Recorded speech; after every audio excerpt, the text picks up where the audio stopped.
Assalamualaikum warahmatullahi wabarakatuh. Saya atas nama Nur Hayati dari kelas C dengan NIM 2023011080800094. Pada video kali ini saya akan menceritakan tentang budaya atau adat istiadat yang ada di tempat tinggal saya di Kecamatan Donggo, khususnya Desa Mbawa. Siapa sih yang tidak kenal dengan Kak Pak Bu? Yang bahkan Bupati Bima kita Haja Indah Damayanti kemarin pernah menggunakan Kak Pak Bu. Meskipun Donggo dan Sambori masuk dalam wilayah Bima, namun pakaian adat mereka berbeda dengan pakaian adat masyarakat Bima dan Dompu. Demikian pula dengan aturan tata busana yang baku, tapi khusus masyarakat Donggo dan Sambori punya ciri tersendiri. Ciri unik tersebut yang membedakan dengan pakaian tradisional Bima pada umumnya.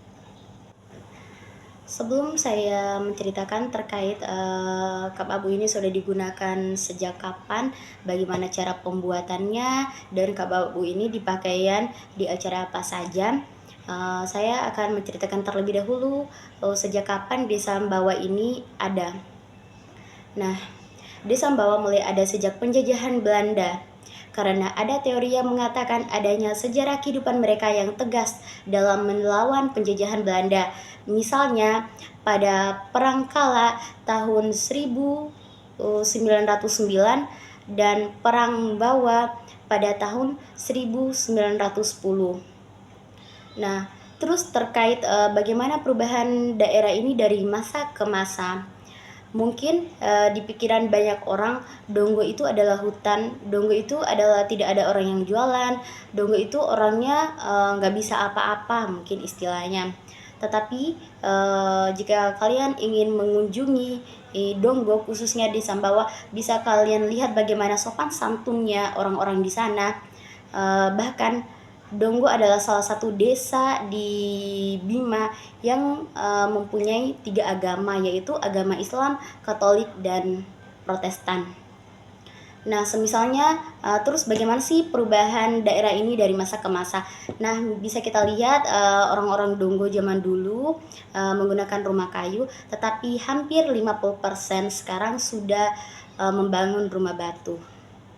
Nah, langsung saja kita ke Kak Bakbu menceritakan sejarah terkait penggunaan Kak Bakbu dalam kehidupan sehari-hari dan bagaimana sih cara pembuatan Kak Bakbu itu, dan Kak Bakbu ini dipakai pada kegiatan apa saja. Nah, bisa teman-teman lihat yang saya gunakan ini namanya Kak Bakbu. Kak Bakbu adalah baju hitam khas suku Donggo yang merupakan bagian dari pakaian adat Donggo, warisan tenun yang berwarna hitam yang berasal dari pohon dahu sejenis indigo alami, dan kain ini dipercaya oleh masyarakat setempat mampu menyembuhkan penyakit. Kak Bakbu adalah pakaian kebesaran masyarakat Donggo, hanya dapat dipakai pada upacara adat seperti Sasangi, Kabusirasa, Ampancuhi, Dapu, Humpisi, Kalero, dan lain-lain. Warna pakaian khas Donggo adalah hitam, berbelah biru juga, ada beberapa bolongan merah, dan makna warna hitam berarti keagungan. Warna biru berarti kasih sayang, warna merah berarti kejantanan, warna putih pada kimono berarti kesucian. Untuk laki-laki biasanya menggunakan lembaran baju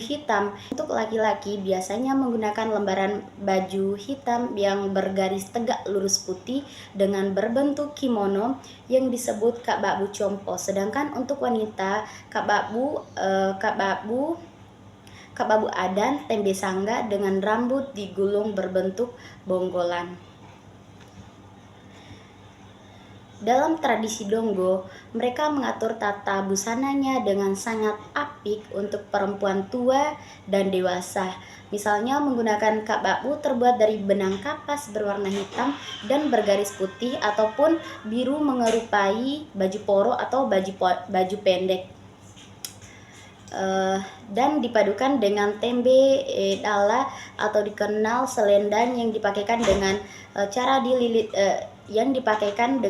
dililitkan di perut. Nah, bisa teman-teman lihat bahwa kap abu itu bentuknya baju pendek yang berbentuk segitiga. Nah, misalnya sebelum dipakai baju ini tuh modelannya segitiga, tetapi kalau sudah dipakai dia seperti ini. Nah, ini dinamakan dengan tembet ala. Ini nih versi kecilnya yang bisa kita pakaikan seperti selempang ya. Nah, dan ini tempe mee-nya, cuman ini sudah dijahit, jadinya dia dijadikan seperti sarung. Kalau yang sering dipakaikan oleh orang zaman dulu itu tanpa dijahit, jadi dia tuh bersifatnya panjang seperti ini. Nah, ketika mau dipakaikan dia tuh dililitkan. Nah, bagaimana sih cara pembuatan kap abu ini? Pembuatan kap abu ini pertama disiapkan benang yang terbuat dari kapas. Benang ini nih pertama dia berwarna putih, lalu diberi pewarna alami dari pohon dahu. Nah, pohon dahu ini biasanya tumbuh di sekitaran rumah warga di sana. Tapi itu zaman dulu. Kalau sekarang kalau ingin membuat sarung ini nih harus pergi ke hutan terlebih dahulu untuk mencari pohon dahu ini. Nah, pohon dahu ini akan direbus sampai dia mengeluarkan warna alami hitam keunguan seperti itu. Setelah air ini direbus dan mengeluarkan warna yang sangat pekat, akan dituangkan ke dalam benang yang sudah disimpan dalam bak yang terbuat dari tanah liat. Nah, ini nih kira-kira disimpan sekitar 1 atau 2 minggu sampai benang ini benar-benar menjadi warna hitam pekat. Nah, setelah warna benang ini sudah warna hitam pekat, akan dijemur sampai kering, lalu akan digulung dan dipasang seperti tenun pada umumnya. Yang membedakan kap abu dan sarung tenun pada umumnya, semisalnya sarung yang biasa ditenun orang itu lebarnya 1 meter, sedangkan kap abu ini kira-kira panjangnya setengah ataupun setengah dari sarung pada umumnya. Nah, alatnya juga beda ya guys. Nah, di sini saya akan mewawancarai nenek saya sendiri terkait sudah berapa lama kap abu ini digunakan di masyarakat bawah. Nah, nenek saya ini lahir sekitaran tahun 1960-an. Nah, langsung saja kita tanyakan ya guys. Berhubung nenek saya tidak bisa bahasa Indonesia, di sini saya menggunakan bahasa Bima. Bunai tampukan di kabawu taka bawa ka apa kau membaru itare organik kabawu tuh bunai. Yang baru nih. Iya kan kabawu. Kan kabawu sana nai. Iya, kan kabawu mudah-mudahan dia kan kabawu. Mulai dari toyo organik kabawu. Ada pewarna kan iba. Berarti itu kan kabawu sana nai. Iya.